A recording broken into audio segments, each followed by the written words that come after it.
বাংলাদেশের চলচ্চিত্র শিল্পী সমিতির আসন্ন নির্বাচন ঘিরে তৈরি হয়েছে নতুন সমীকরণ। এবার সাধারণ সম্পাদক পদে প্রতিদ্বন্দ্বিতা করার ঘোষণা দিয়েছেন একসময়ের জনপ্রিয় চিত্রনায়িকা রুমানা ইসলাম মুক্তি। পারিবারিক ঐতিহ্য আর সহকর্মী শিল্পীদের জোরালো অনুরোধেই এই চ্যালেঞ্জ নিতে যাচ্ছেন বলে জানিয়েছেন তিনি। মুক্তি জানান, তার এই সাহসের নেপথ্যে রয়েছে মা প্রখ্যাত অভিনেত্রী আনোয়ারা বেগমের অনুপ্রেরণা। শিল্পী সমিতির গত মেয়াদে কার্যনির্বাহী সদস্য হিসেবে দায়িত্ব পালনের অভিজ্ঞতা রয়েছে মুক্তির। সেই সময় ঈদসহ বিভিন্ন উৎসবে অসচ্ছল শিল্পীদের পাশে দাঁড়ানো এবং প্রয়াত শিল্পীদের স্মরণে নানা অনুষ্ঠান আয়োজনে সম্মুখ ভাগে থেকে কাজ করেছেন তিনি।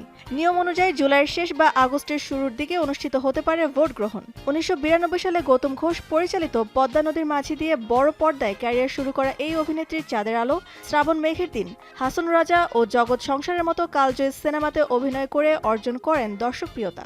এবার রূপালী পর্দায় সেই নায়িকা ভোটের মাঠে সাধারণ শিল্পীদের আস্থার প্রতীক হয়ে উঠতে পারেন কিনা তা দেখার অপেক্ষায় চলচ্চিত্র সংশ্লিষ্টরা।